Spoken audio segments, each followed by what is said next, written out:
Le nucléaire français est-il un choix du passé ou un choix d'avenir? Alors déjà, on va vous expliquer comment fonctionne une centrale nucléaire. Donc le fonctionnement d'une centrale nucléaire se compose en deux circuits. Donc le premier circuit se situe au niveau du réacteur, donc il fonctionne grâce à la fission des atomes d'uranium qui produit une grande quantité de chaleur, ce qui fait chauffer l'eau qui circule, qui est évidemment sous pression. Et on a le deuxième circuit qui est un circuit secondaire, donc l'eau chauffée par le secteur primaire va chauffer le circuit hydraulique secondaire, donc, qui est situé dans le générateur de vapeur, qui va donc se transformer en vapeur sous pression. Donc, cela va donc entraîner une turbine qui va, à son tour, va faire entraîner un alternateur qui va produire donc de l'électricité. Il faut savoir qu'en France, le nucléaire est la source de production d'électricité numéro 1 et qu'au classement mondial, la France est deuxième en termes de sources nucléaires.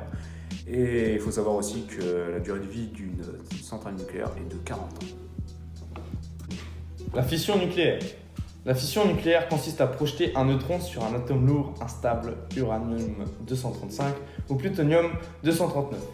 Ce dernier éclate alors en deux atomes plus légers et cela produit de l'énergie, des rayonnements radioactifs et 2 ou 3 neutrons capables à leur tour de provoquer une fission et ainsi de suite. C'est le mécanisme de la réaction en chaîne.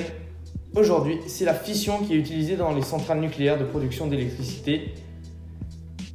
Les points positifs de la fission nucléaire, c'est qu'elle rejette très peu de CO2 et cela permet de lutter contre le réchauffement climatique. La fission nucléaire produit aussi une très grande quantité d'énergie. Chaque mois, en France, 500 000 MWh sont produits, ce qui correspond à la consommation de 400 000 foyers environ. La fission nucléaire prend peu d'espace et on peut prendre par exemple la centrale de Caternum qui occupe 415 hectares, soit 4 km².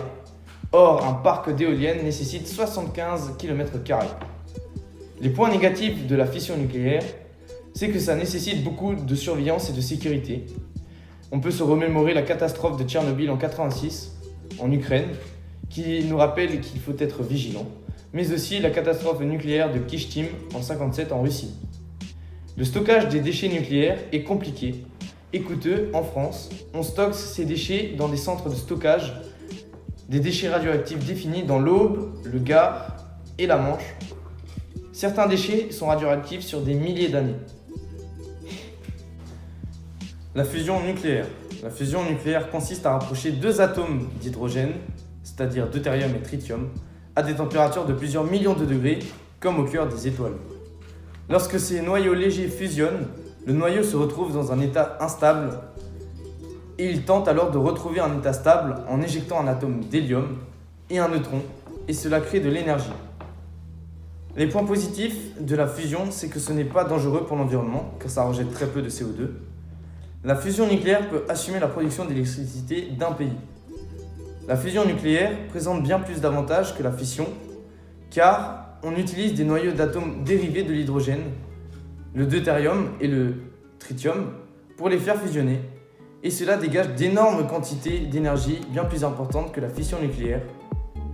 Le deutérium est présent dans l'eau de mer et n'est pas radioactif, et le tritium n'est radioactif que 12 ans.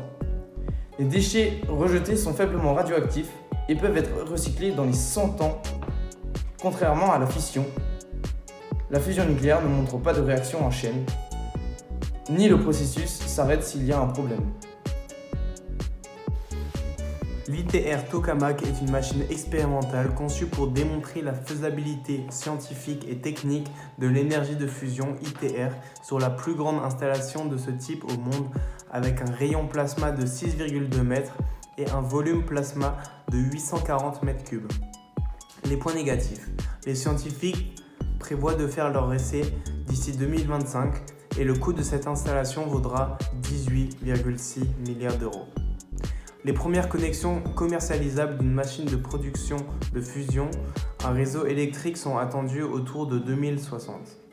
Les points positifs sont que l'ITR produit une énergie abondante.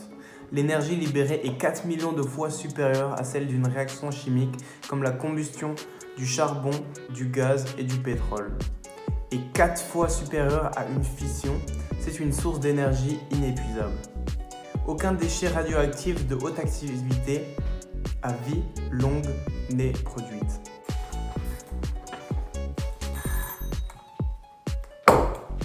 Alors aujourd'hui, on est en droit de se demander si le nucléaire a-t-il ou pas de l'avenir face aux énergies renouvelables en France. Donc en France, il va être très difficile de remplacer le nucléaire car il est un atout majeur pour la production d'électricité. Mais le nucléaire reste néanmoins un système qui peut avoir une évolution dans le bon sens, donc de l'avenir notamment dans le principe de fusion nucléaire qui produit énormément d'énergie sans pour autant jeter de déchets radioactifs tout en ayant un rendement très élevé, donc on n'est pas loin du 100%. Donc pour conclure, on pense qu'il serait mieux de garder le nucléaire car celui-ci peut avoir un avenir qui peut nous être bénéficiaire à tous.